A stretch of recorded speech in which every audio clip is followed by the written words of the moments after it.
से भी ज़्यादा। बाकी जितने भी मंडियाँ, कम से कम मैंने इसकी रिपोर्ट ली थी, 35 मंडियाँ हैं जो राजस्थान की, उसमें सबसे ज़्यादा यहाँ डीएलसी रेट है सुमेरपुर मंडी। सर वो यहाँ से मंडी से प्रस्ताव गया हुआ सर, 2 बार 3 बार गया हुआ है सर। प्रस्ताव गया, उसके पीछे कौन लगा? यहाँ से कलेक्टर साहब ने आपने कलेक्टर साहब को भेज करके तीसरी कर दी। न तो कोई अजमेर जाते हैं न कोई जयपुर जाते हैं, मंडी के अधिकारी कहीं जाते नहीं, और अपने आप तो कोई होगा नहीं। कलेक्टर साहब के वहाँ भी बहुत सारे काम होते हैं, काम का पीछा करना पड़ता है भाई। हम यहाँ जैसे बैठे हैं, वहाँ सेक्रेटरीट में जाते हैं, सेक्रेटरीट में कई कितने ऑफिसों को घूमना पड़ता है। वो उसकी कंपनी की पैसा एक्शन मार्केटिंग बोर्ड में जमा है, तो हमने एक्शन को लिखा कि भाई इसकी जो भी अर्नेस्ट बनी है उसमें से आप इसका रिपेयर करा कर हमें चालू हालत में करके दें।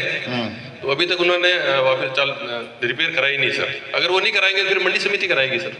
नहीं, उसका देखो कोई न कोई निस्तारण तो करना पड़ेगा। एसडीओ साहब जैसे लंबे समय से ये पड़ा है, अब इनके कब्जे में आने के बाद में भी खाली ये लेटर लिख रहे हैं। खाली लेटर लिखने से काम नहीं चलेगा। नहीं सर, लेटर लिखने से तो काम नहीं चलेगा, उसका उपयोग लेना है। उपयोग कैसे होगा? जब तक वो कनेक्शन चालू करना है, कनेक्शन चालू करके भवन को वापस, जैसे कोई रिपेयरिंग मांगता था, मंडी से पैसे डाल दो, मंडी से डाल करके उसको रिपेयरिंग कराओ, रिपेयरिंग करा करके व्यापारियों के लिए कोल्ड स्टोर उपलब्ध कराओ, तब जा करके ये सुविधा जब व्यापारियों को मिलनी चालू होगी न, तब ये कोल्ड स्टोर का उपयोग होगा। रिपेयर करवा दूंगा सर, मैंने एस्टिमेट के लिए लिखा इनको, एक्शन साहब को एस्टिमेट।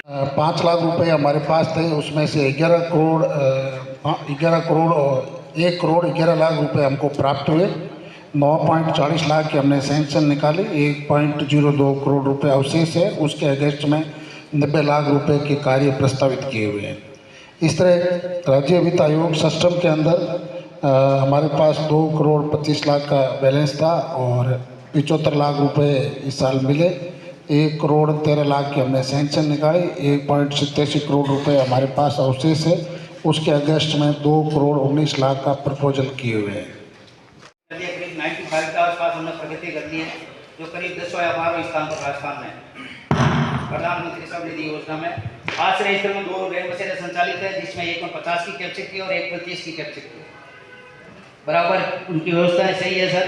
और सेल्फ हेल्प ग्रुप के तहत 15 का हमें टारगेट था, हमने 21 सेल्फ हेल्प ग्रुप बनाए, जिसमें से 6 हेल्प ग्रुप को बैंक द्वारा ऋण दिया जा चुका है।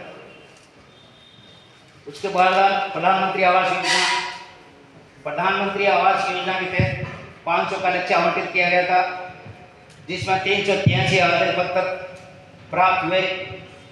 उनमें से जो 700 के अभाव में काफी फार्म निरस्त कर दिए गए, 254 आवेदन पत्र बैंक में भेजे गए हैं।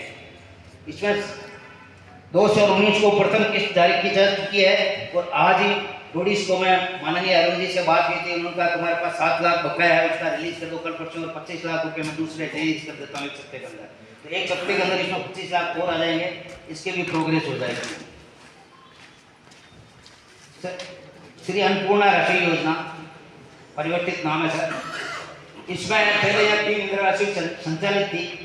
3 इंदिरा रसोई में से 2 इंदिरा रसोई में तो पहले की जो एनजीओ थी संस्था, उसको सरकार ने ब्लैकलिस्टेड कर दिया, इसलिए 2 इंदिरा रसोई भी वर्तमान में बंद है। एक भी उन्होंने गाड़ी की चेक नहीं की कि इसके मतलब क्या कमी है या कमजोरियां है, कोई चेक नहीं करते, सीधा उनसे पैसे लेते। वो 100 रुपए के नोट पकड़ाते, 200 रुपए के नोट पकड़ाते और सीधे वो गाड़ी रवाना, चलो आगे चलो। अरे ये गोरख धंधा चलता है, कोई आप चेक नहीं करते हो, आप कोई सरकार की ड्यूटी नहीं करते हो, आप अपनी खुद की ड्यूटी करते हो और खुद का घर चलाने के लिए काम करते हो, सरकार की कोई ड्यूटी नहीं करते, सरकार के रेवेन्यू नहीं बढ़ाते आप। तो ये गोरख धंधा है ना, अब ये सुमेरपुर में चलने वाला नहीं है। आप ये जो परिपाटी बंद कर दो या फिर आप अपनी नई जगह ढूंढ लो, सीधी सर बात। सभी अपेक्षा हम सारी जो ब्लॉक स्तरीय हमारी टीम है उससे ही अपेक्षा है कि हम उनकी आकांक्षाओं के अनुरूप सुमेरपुर ब्लॉक में सुव्यवस्थित तरीके से काम करें।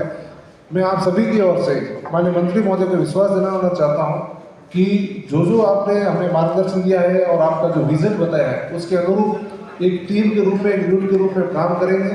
और सामने एक बहुत अच्छी बात बताई कि जिस किसी भी विभाग को आपकी कोई प्रस्ताव हो या कोई काम हो जिसकी स्टेट लेवल पर किसी ऐसी आवश्यकता आपको महसूस हो, तो सीधे माननीय मंत्री महोदय से मिलकर के अपन लोग इसका समाधान करवा पाएंगे। तो ये अपने लिए बहुत बड़ी सुविधा भी कह सकते हैं, सहूलियत भी है, ताकि अपना कोई भी प्रस्ताव है, ऐसा भी काम है किसी भी विभाग का हो तो वो अपन तुरंत उसको स्वीकृत करवाते हैं और राज्य स्तर पर कोई भी काम है उसको भी अपन करवा पाएंगे। तो उसका भी अपने को फायदा लेना है और जो माननीय मंत्री महोदय ने हमें जो डायरेक्शन दिए हैं उनकी 100% कंप्लायंस करनी है। मैं आप सभी से अपेक्षा करूँगा कि नेक्स्ट जो समीक्षा बैठक हो, माननीय मंत्री महोदय जो नेक्स्ट समीक्षा बैठक लें, तब ये वापस यही मुद्दे यही बातें दोबारा किसी भी स्वरूप में रिपीट नहीं हो। मंत्री महोदय के जो बड़े बड़े डायरेक्शन है मैंने खुद ने उसको नोट डाउन कर दिया है, तो मैं भी इसको समझता हूँ और आप सभी लोगों से इसका रिव्यू लूँगा और मैं आप सभी की ओर से एक बार पुनः माननीय मंत्री महोदय को विश्वास दिलाता हूँ कि हम सुधार करेंगे और सरकार इस मीटिंग में समय निकालकर पढ़ाने के लिए आपका बहुत बहुत धन्यवाद। बाकी कोई एक्शन प्लान है भविष्य में अपने विभाग में अपन क्या कराना चाहते हैं सरकार से, ऐसी अपने विभाग में कोई योजना है तो वो एक बार जैसे आप उन योजना को बनाओ, बना करके वो योजना हमारे तक लाओ, अपना एक्शन प्लान एक बार बनाओ विभाग का।